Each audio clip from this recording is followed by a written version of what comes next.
So if you're ready to begin, we're going to start in child's pose. So bring your big toes to touch, knees out nice and wide. Start to send your booty back towards your heels, and then walk your hands out in front of you, either stacking your fists and bringing your forehead to your palm, or extending your arms all the way out in front of you, forehead to the mat.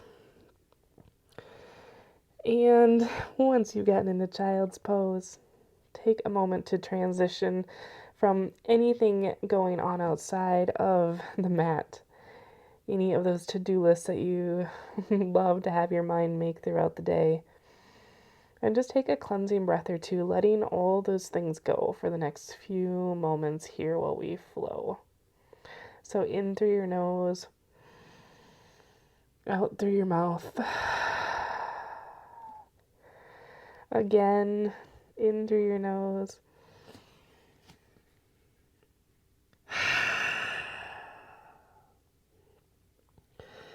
And if at any time during this practice your mind wanders, which it will do, our minds love to make lists and have conversations and do all kinds of things. So if you notice that your mind's doing that, just take a moment and bring in a cleansing breath or two just to sort of have that reset moment. But right now, if you are feeling settled, feeling ready to go, just bring your breath in through your nose and out through your mouth.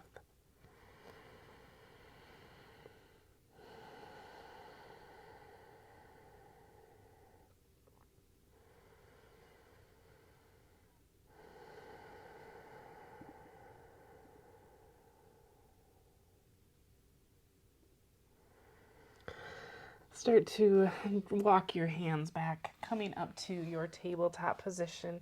Fingertips are spread wide. Your pointer fingers point forward. That's to protect your wrist joint, so it keeps your wrist from not having a kind of a wonky angle at it. Nice straight joint. Knees directly under your hips, wrists directly under your shoulders, grounding down into your knuckles.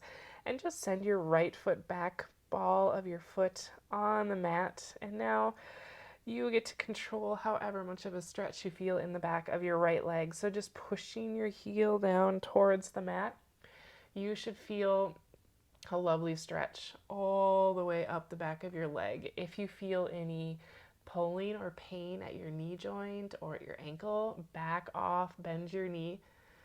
We want sensation, we want stretching. You should be feeling something, but you shouldn't be feeling pain. And especially not at the joints.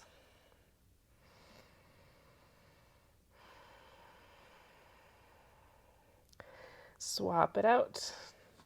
Left leg goes back, ball of your foot on the ground, and then you get to control the stretch here by sending your heel towards the ground.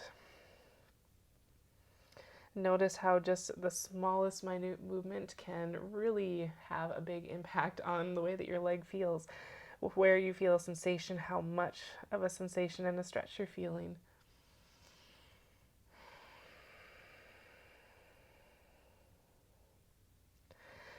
Come back onto all fours. Now we're going to move into down dog, and I just want to make sure that we're all on the same page when I say the word shoulder wrap. So looking at me really quick, I'm going to turn around away from you. When I say wrap the shoulders, what I'm looking for you to do is to close your armpits. So if you put your arms up high overhead, and if you were to turn them outwards, you're showing your armpits off to the world. Not what we're looking for. So instead, wrap your armpits, broadens across your shoulder blades, turns your armpits in, and then you'll just rotate your forearms because you're in down dog at this point. So that's what I mean when I say wrapping the shoulders, really engaging your shoulders. So from your tabletop position, ground down into your knuckles, curl your toes, walk your knees back a couple of inches. Exhale, ground down into your knuckles. Inhale, lift your knees up off of the mat just slightly, and on your exhale, send your hips up and back. Now keep a nice bend in your knee here. We're looking to tip the pelvis. You want a straight line from your wrist all the way up to your hips. If you're jamming your legs straight, it might cause you to round the back. So knees bent help you tip your pelvis, and then ground down into your knuckles. Wrap your shoulders, let your head hang in between your biceps. And then your heels do not need to touch the ground. Make sure you're not up on your tiptoes, but also that you're not jamming them down to the ground. Breathing here. Downward dog.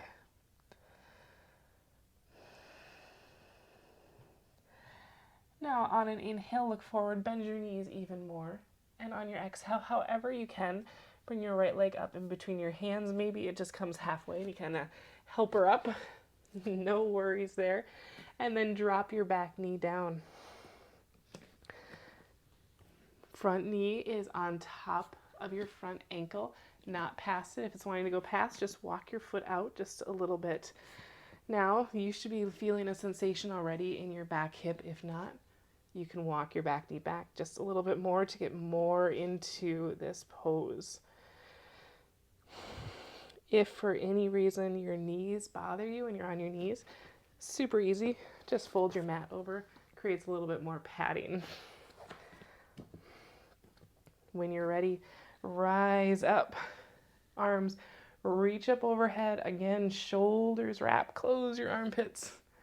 Palms touch. Gaze straight out in front of you.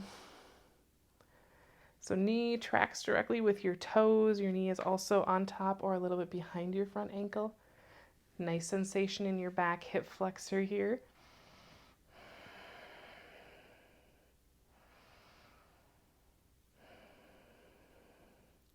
And then drop your left hand down onto the mat or onto a block if that helps you to not round your back. I don't want you to be compromising your spine to reach down. Walk your right foot over just a little bit. Toes can point out ever so slightly here. Knee and toe point off in the same direction.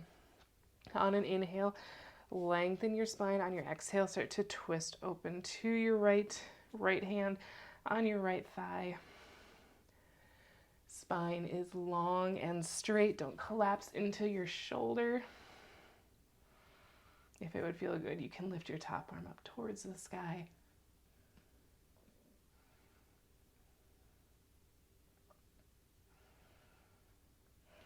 And then unwind, move your block out of the way, plant your hands however you can, and step back to your downward dog.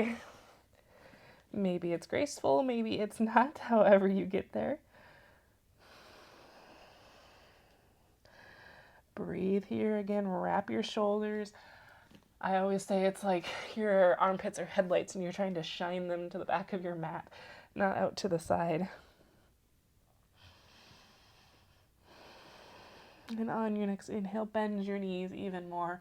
On your exhale, bring your left foot up in between your hands. Drop your back knee. Front knee on top of your front ankle, not past it. If you need more sensation, you can walk your back knee back, walk your front foot forward. When you're ready, rise up. Kneeling warrior. Your pelvis is neutral, meaning you're not trying to put your booty out. We don't want a big back bend here. Arms up overhead, palms touch, wrap your shoulders. I know when you get into this pose, you might be thinking of like these beautiful Instagram shots where you see huge deep back bends. Maybe it's great if you're super flexible or a gymnast. Most of us are not. So we really want to protect the low back here. And we do that by keeping the pelvis neutral, by not dumping into the spine, by really thinking about lengthening your spine all the time. All right, when you're ready, bring your right hand down to the inside of your left foot. Walk your left foot over ever so slightly. If you used a block on the other side, place your right hand on a block. Inhale, think about lengthening your spine. Exhale, twist open to the left. Breathing here. Twist is coming from the mid and upper back, meaning that our hip bones are still facing forward. We're not opening up. Still a nice bend in your front leg. Still feeling that lovely stretch in your back hip flexor. Top arm can come up if you did it on the other side.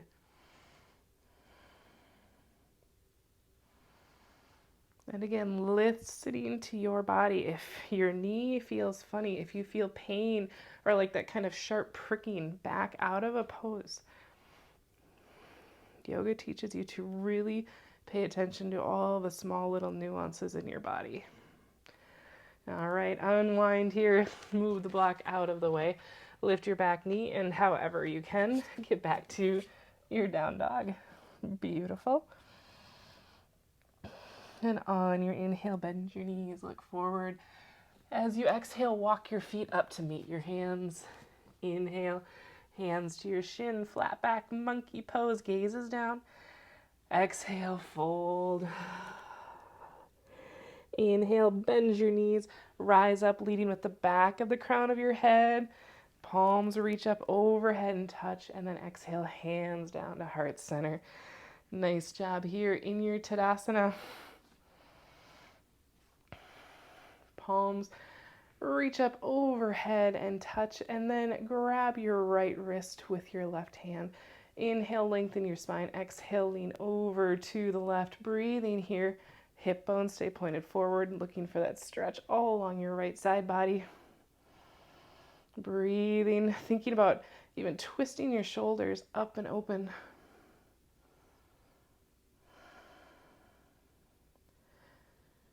On an inhale, come back up through center, switch the grip of the wrists, and then exhale over to the right. Hips to the left slightly, lean over to the right. Stay grounded down into all of your feet, both of your feet, maybe all of your feet. Breathing. On an inhale, come back up through center. Hands can come down onto your hips. And now I want you to just slowly start to think about sending your hips back. Bend your knees like you're sitting into a chair. Hands are on your hips so you can kind of feel the tip of your pelvis. Now look down. You should be able to see your toes and your ankles. Bring your hands to heart center. Breathing here in your chair. Toes can be together. You can be up to a fist width distance apart. It's wherever you feel stable, so you can play around a little bit while you're here. You never have to stay where you land in a yoga pose. It's always about finding what works for your body, finding what makes you feel stable.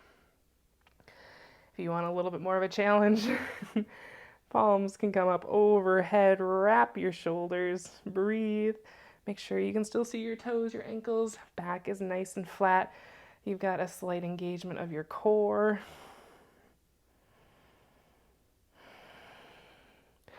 And then exhale, fold. Feels good. Hang out here. Nice bend in your knees. Just hanging towards the ground. Maybe wiggle it out a little bit. And then bend your knees. Plant your hands. Step back onto your knees.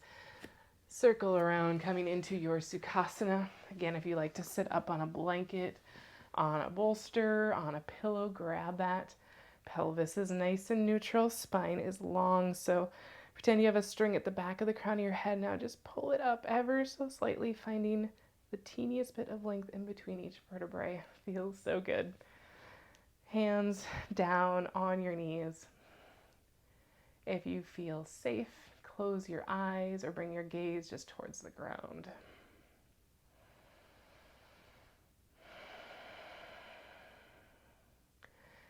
Maybe take a cleansing breath or two in through your nose, out through your mouth.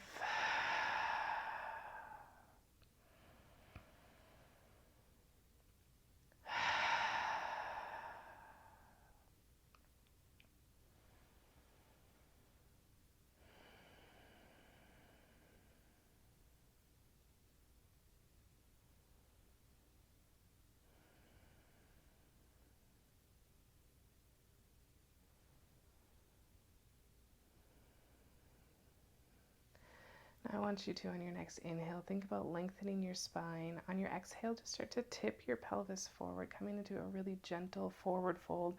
Hands can stay on your knees. Tuck your chin slightly. Don't jet it out. If you want, you can bring your hands down in front of you. Nice straight spine again. All of the movement is coming from your pelvis.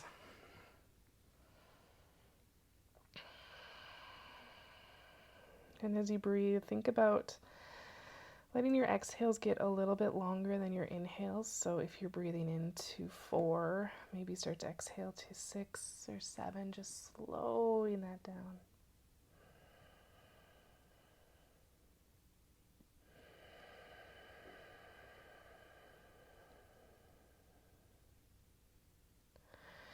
Slowly start to rise back up. Switch the cross of your legs however you would like. On your inhale, think about lengthening your spine. Exhale, tip forward ever so slightly.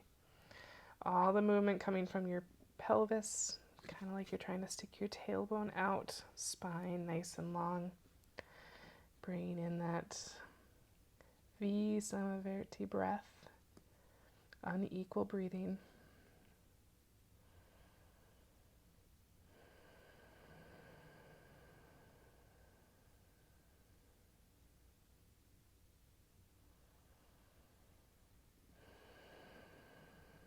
Check in with your shoulders. Make sure they're not up by your ears. Check in with your chin. Make sure that you're not sticking it out, trying to cheat the pose. And on your next inhale, come back up to center.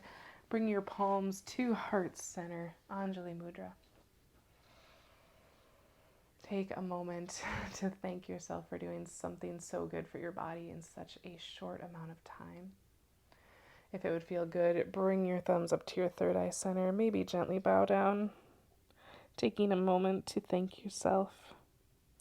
The light and energy that's within me surrounds me, connects us all together, honors and recognizes the light and energy that's within you and around you. Thank you so much for taking this small chunk out of your day to do something just for you. When you are ready, you can gently lower your hands, blink your eyes open, and bring your head back up.